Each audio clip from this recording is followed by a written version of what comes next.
All right, welcome back, everybody. We've got Jared with us at the air desk. He's going to walk us through some aircraft detection, flight following stuff, and talk about mishap guides a little bit and AFF. Take it away, Jared. All right. Good morning, everybody. My name is Jared Hegwood. I am the dispatcher, the aircraft dispatcher here at the air desk here at Missy at the fire center. I've been asked to help walk you guys through a little aviation detection incident.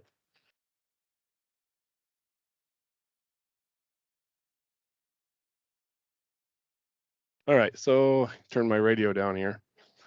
And like I said, I'm going to walk you through just a basic detection aircraft scenario, flight following. So you see the screen, WildCAD, everybody's pretty familiar with that by now. So the first thing we do for a detection scenario is we know that we're going to do detection today, so you can kind of preload this before the aircraft takes off. So just start an incident, just like that. Do your drop. I'm going to go through a detection with the Beaver plane today. So I'll do Beaver 3.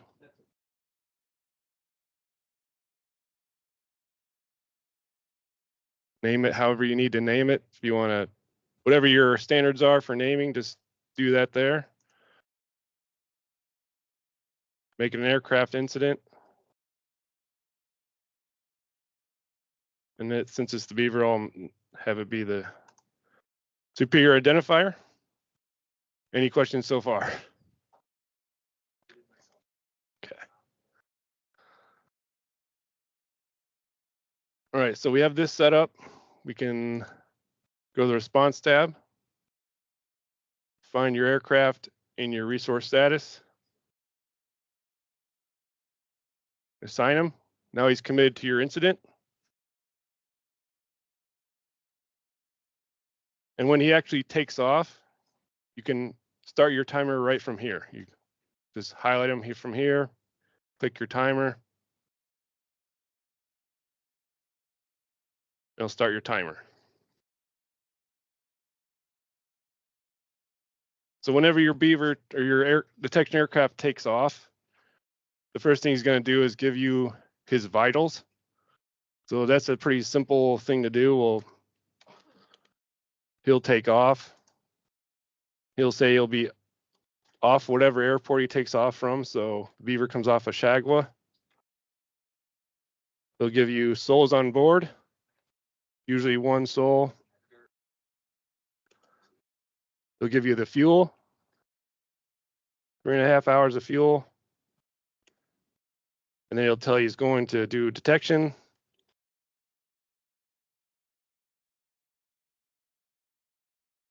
And then you'll confirm him on AFF.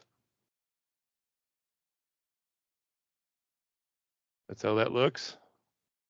And I like to copy this, add it to the log, and you can go over here to the timer, paste it there. You can start your timer. Now your detection plane is doing detection. As he goes through his detection route, he'll check in at checkpoints, or he may need to be handed off. And with that information, you just log it in your essay here, and just business as usual until he lands. Are there any questions so far?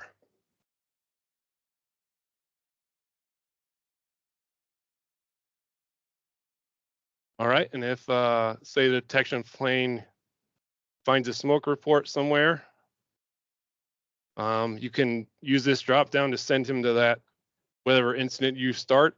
He'll give you a smoke report at a lat and long. You'll put that lat and long in your map to bring up that incident. Then you can use this drop down to put him on that incident if you were to need to.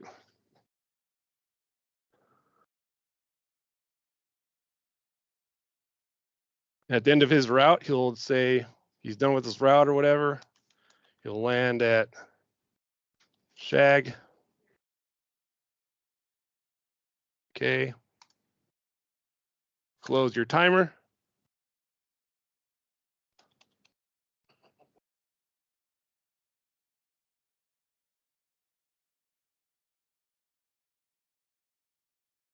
That's about all there is to it.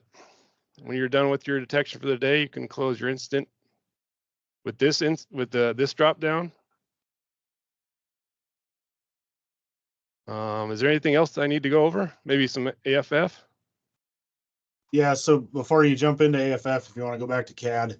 Sure. So the biggest things for the area offices, if you're running detection, we know that there's transfers between the aircraft to different area offices when they're talking. You want to make sure you've got that in the log of the detection with positive communication for the handoff, and that's the same if it's being handed off between MNCC and the area.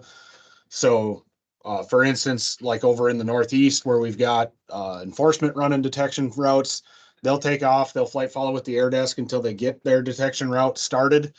They'll hand off to the area office, and you guys can pull up and continue running the same timer in the same incident. And then you're able to just follow that thing from start to finish until it hands off again. But documentation with aircraft incidents, you've got the timer for all of their vital information and the copy and pasting from AFF. And then you've got the incident log, and that's for sure where you want to put any communications like handing off or anything that comes up that you're not throwing into the timer.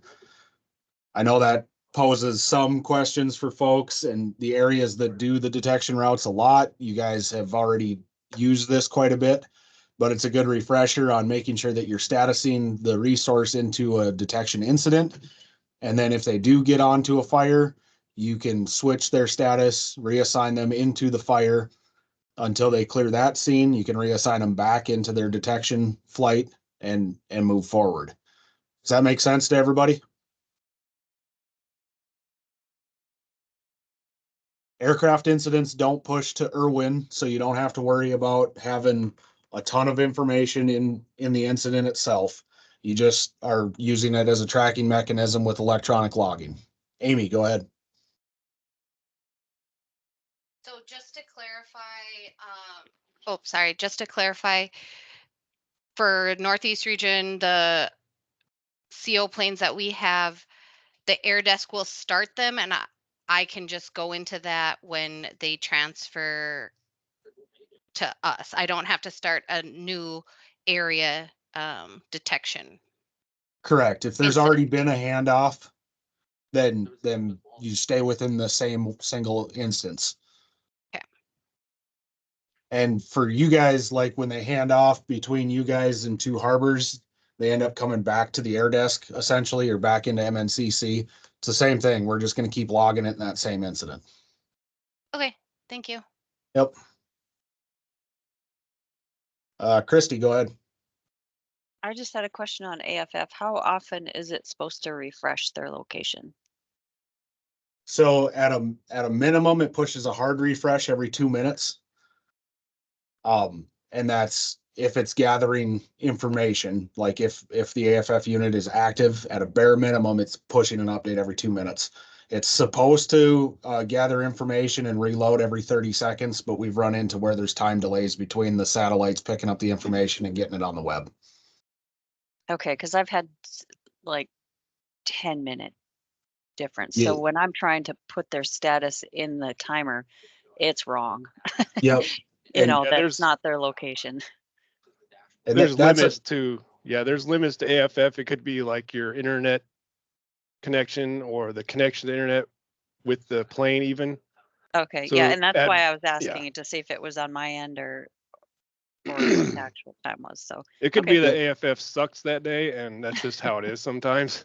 That's just the blunt truth. Sometimes it just really sucks because the internet's bad or the connection's bad or it's having a hard time reading it on the plane, or it could be a number of things. All right. Thank you. And that's where if you know that it's wrong, say you've got a checkpoint and the AFF is showing it, back at the last one or whatever, you manually log that information in and have positive contact with that aircraft to get the vitals that you need, and you can log it in and wait for the next update on AFF then. Okay. And The- then the- just go ahead. Go ahead.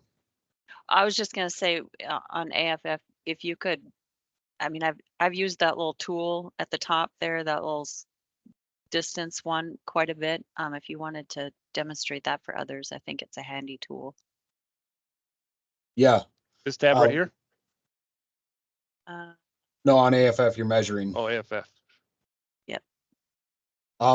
So the biggest thing with aircraft that you want to remember is whatever you've logged, that's going to be, if a mishap were to happen, that last log is what we're going to be able to work off of for a known location, essentially.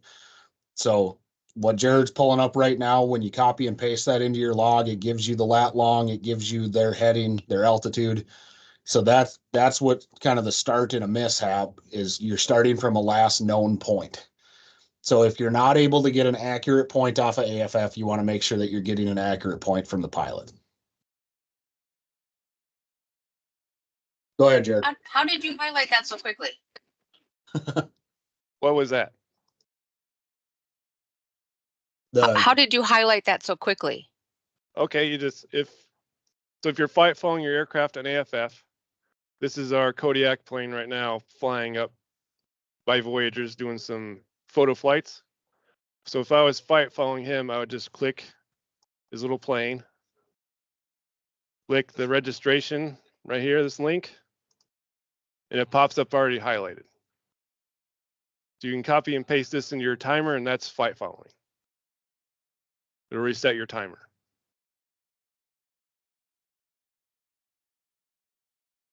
If you're playing along at home and you have AFF already, you could try it yourselves. And like we talked about yesterday, you want to be putting that information under the status okay, because that's Right what here. resets your timer. You don't want to be putting it under the other. If you put it under the other, it will not reset your timer. Yep, I've made that mistake too. Can I ask another there. question since we're here? Yeah, go for it. So like in the Park Rapids area, we have detection that the detection plane calls to the Park Rapids office for, I don't know, say 3 of the checkpoints, and then it calls to the Detroit Lakes office for 3 checkpoints, and then it comes back to Park Rapids. So what we've been doing is creating separate timers. So, and then like in the Park Rapids office, I would snooze mine when they're going to call into the Detroit Lakes office. Is that the best way to do that? Is there a better way? The easiest way is Should to run it out of the same timer. Jared, if you go back to WildCAD. On your top screen, the blue timer button is the open timers. So they can pick up the timer for your aircraft right there and start logging into it. Yeah, multiple dispatcher can share the same timer if that's what you're asking. Yeah, that's basically what I'm asking. Okay. We Yep. can share the same one. Yep. So it seemed like yesterday that was not the same story. There's a doesn't- known instance where it takes a little same- while for a timer to update on others' computers. Yep. Okay. So There's just some lag, making yeah. sure that the person that is currently flight following the aircraft is the one that's logging the information. And then what you might have to do on your screen is if you go to the timer and you click the X, not the close, but the X, then you can reopen it on your screen again and it should be up to date. There's some glitch in the background. They're working on fixing it. I'm hoping by next week it's done. But where Jared's at there with his cursor, the X at the top doesn't actually close the timer from being visible. That just closes that window for you. You have to click that red close button if you're done with the timer and you want to close it.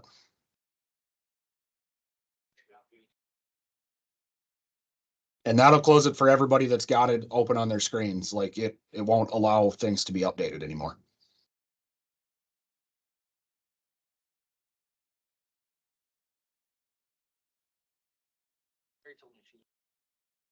Okay, so in AFF, Jared, if you want to go back to that screen.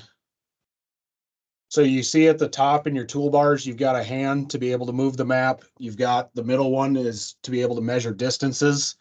And then the gray box is to be able to select things. So like Jared's going to do here, he's going to put a gray box over and it's going to show him all of the aircraft that were within that box. So if he were to do that over the Grand Rapids area where there's multiple dots, it'll show him the entire list of aircraft that are in there.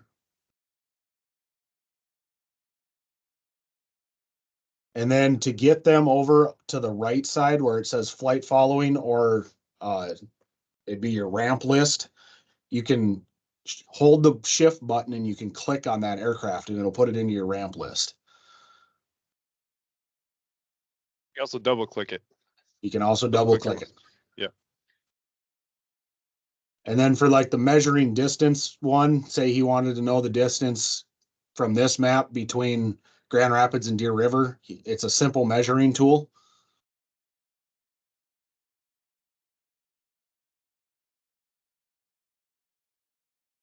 And it gives it to you in nautical miles and then the bearing as well. So if you do have a fire, you can get your distance and bearing from here. It's kind of another simple little hack. And then if you go into your layers, which is the 3 dots up on the upper left where the time is moving, you can change your layers so that, like Jared's looking at satellite view right now, you can change it to road view or terrain view up at the top. You can add TFR layers. You can customize your ramp list. So this is kind of the spot where if there's stuff that needs to be done, you can do it right here. Ginger, go ahead. So just a question on your distance and bearing. So if he goes from Deer River to Grand Rapids, is that going to give distance and bearing from Deer River to Grand Rapids? Correct. Okay. It's going to give it to you from the first point to the second point. So if you're flying from Grand Rapids to Deer River, you would want to start it at Grand Rapids. Right. And that's why we say when you're filling out the tarot, just use what's in WildCAD, because that's going to be correct all the time. It'll be right here, this tab here.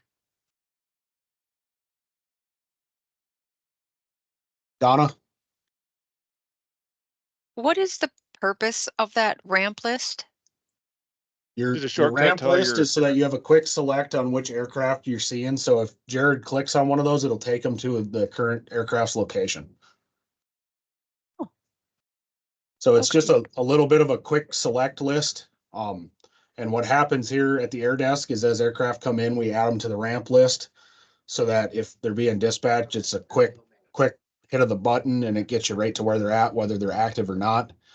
So if you know that your detection plane is the same tail number all the time, you could add it to your ramp list and then you don't have to go trying to find it all the time. And you can see it's color coded. So the green are currently flying. The red are technically, they went red on AFF. There's no contact with them. The black are out of service and at a known airport. So they go to black. So it gives you a little essay right there, just looking at the ramp list too.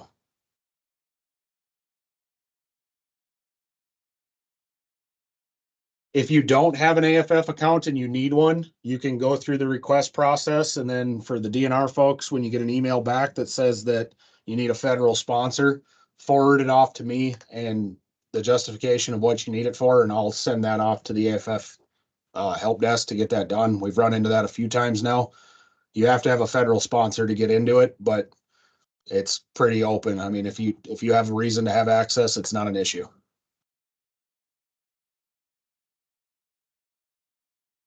Any other questions on AFF before we hop into what a mishap checklist looks like?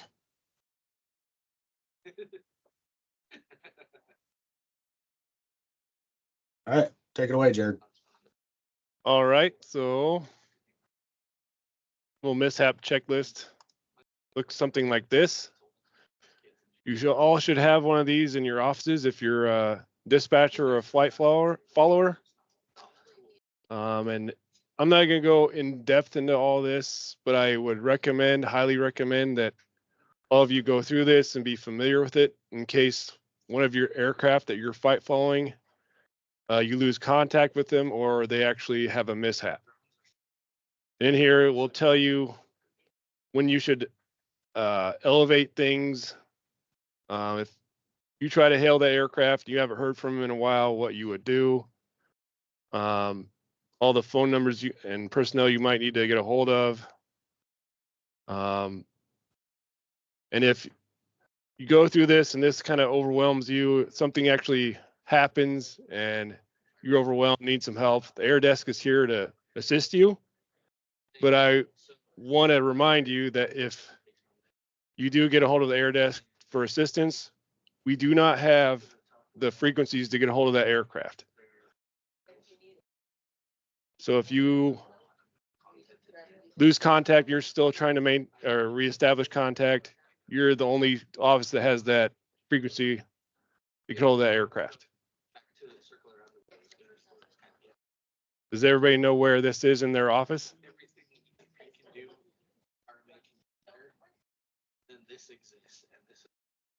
Yeah, good. So this goes through and tells you, you know, if they've missed a 15-minute check, what are the steps? Yep. If they've missed it twice, what are the steps at 30 minutes? What are the steps Yep. at 45 minutes? It's got all the information to be able to get a hold of EMS services, and it should all be current and relevant for you guys. Yep. The frequencies that the air desk are able to talk on are national flight following statewide, and then also the AirNet frequencies statewide. Yep. And with that, they can also access Air Guard in most places, which every aircraft is supposed to be monitoring. But I mean, that's the limitations to what our radios allow us to do out of the center. So if they are on a local frequency flight following with you, just know that it might Yep. be one of those things too. Julie, I see you got a question. I actually do. Your information is not going to be the same as ours, though, correct? It's per area. For the most part, Oops. it should be customized down to the area because you're going to have the Yep. aircraft information and it's going to be relevant to that aircraft. The ones that we have at the center are interagency ones. So like the one that he's showing right now is the Department of Forestry checklist. And then we've also got DOI checklist. We've got a U.S. Forest Service checklist in here. So it depends on which aircraft they're talking to out of the center. Has everybody that flight follows aircraft gone through a mishap simulation or gone through at least walking through a mishap checklist and seeing where the information is and what all the tabs are? Yes.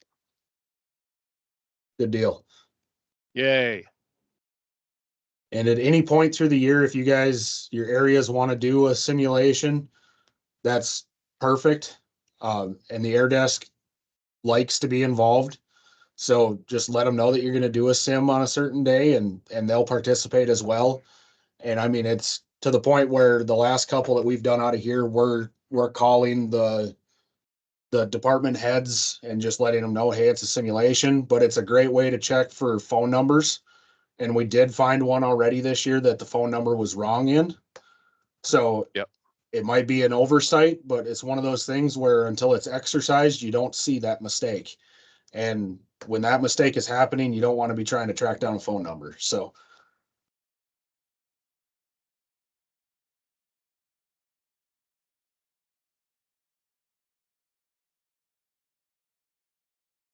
does anybody have any specific questions that you want to get more in depth on here?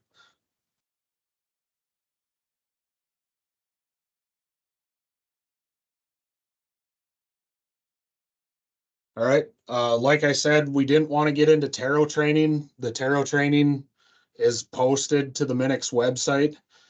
And I know a couple people have been having access issues to it, and I'm working through that right now with some folks. I'm actually on a chat with one of them right now, trying to make it so it's not asking for passwords for something that's not password protected.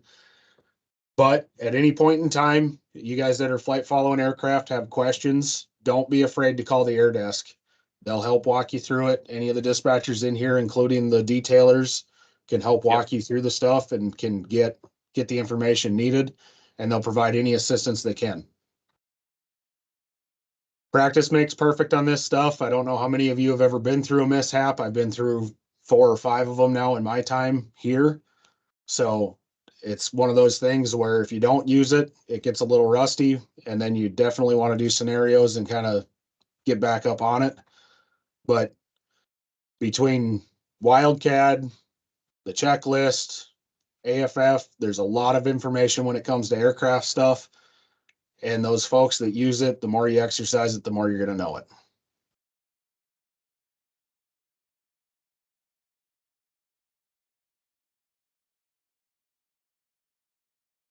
All right. Well, that was kind of the quick and dirty on aircraft. I'm going to stop the recording for this one.